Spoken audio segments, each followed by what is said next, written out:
सर्वप्रथम आप सभी को मेरा प्रणाम।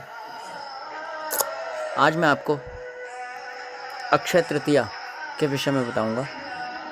अक्षय तृतीया वैशाख शुक्ल पक्ष तृतीया को अक्षय तृतीया कहा जाता है। यह सनातन धर्मियों का प्रधान त्यौहार है। इस दिन दिए हुए दान और किए हुए स्नान, यज्ञ, होम, जप आदि सभी कर्मों का फल अनंत होता है। सभी अक्षय हो जाते हैं। इसी से इसका नाम अक्षय हुआ है, यानी कि अक्षया हुआ है। इसी तिथि को नर नारायण परशुराम जी और हयग्रीव अवतार हुए थे, इसलिए इस दिन उनकी जयंती मनाई जाती है तथा इसी दिन त्रेता युग भी आरंभ हुआ था।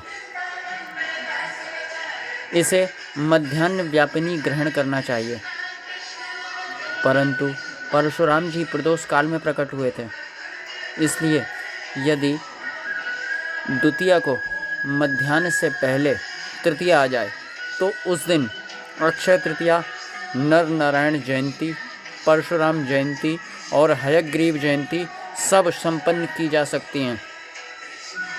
और यदि द्वितीया अधिक हो तो परशुराम जयंती दूसरे दिन होती है। यदि इस दिन गौरी व्रत भी हो तो गौरी विनायकोपेता के अनुसार गौरी पुत्र गणेश की तिथि चतुर्थी का सहयोग अधिक शुभ होता है। अक्षय तृतीया बड़ी पवित्र और महान फल देने वाली तिथि है, इसलिए इस दिन सफलता की आशा से व्रत उत्सव आदि के अतिरिक्त वस्त्र, शस्त्र और आभूषण आदि बनवाए अथवा धारण किए जाते हैं तथा नवीन स्थान, संस्थाएं एवं समाज आदि का स्थापन या उद्घाटन भी किया जाता है।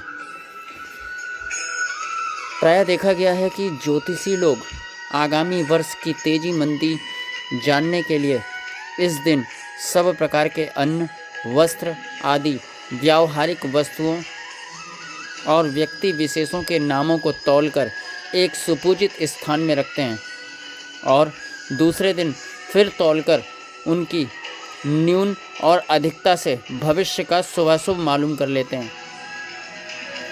अक्षय तृतीया में तृतीया तिथि, सोमवार और रोहिणी नक्षत्र, ये तीनों अगर हों तो बहुत ही श्रेष्ठ माना जाता है। किसान लोग उस दिन चंद्रमा के अस्त होते समय रोहिणी का आगे जाना अच्छा और पीछे रह जाना बुरा मानते हैं। इसी प्रकार अक्षय तृतीया व्रत किस प्रकार किया जाता है? इस दिन उपयुक्त तीनों जयंतियां एकत्र होने से व्रती को चाहिए कि वह प्रातः स्नान आदि से निवृत्त होकर ममा खिल पापक्षय पूर्वक सकल शुभ फल प्राप्त भगवत प्रीति कामनया देवत्रय पूजनन महम करिष्ये, ऐसा संकल्प करके भगवान का यथाविधि षोडशोपचार पूजन करना चाहिए। उन्हें पंचामृत से स्नान भी कराना चाहिए, सुगंधित पुष्पमाला पहनानी चाहिए और नैवेद्य में नर नारायण के निमित्त सेके हुए जौ या गेहूं का सत्तू, परशुराम जी के निमित्त कोमल ककड़ी और हयग्रीव के निमित्त भीगी हुई चने की दाल अर्पित करनी चाहिए।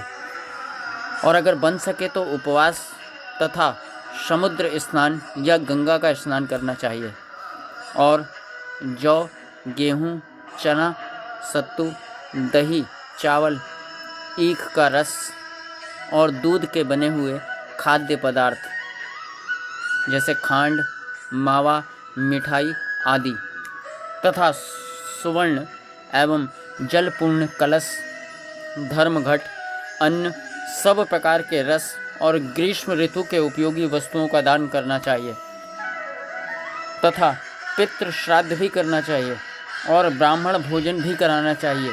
यह सब यथाशक्ति करने से अनंत फल प्राप्त होता है। आप सभी को मेरा प्रणाम। भगवान आप सभी का मंगल करें, आप सभी पर कृपा दृष्टि बनाए रखें। ऐसी कामना के साथ आप सभी को जय जय सीताराम।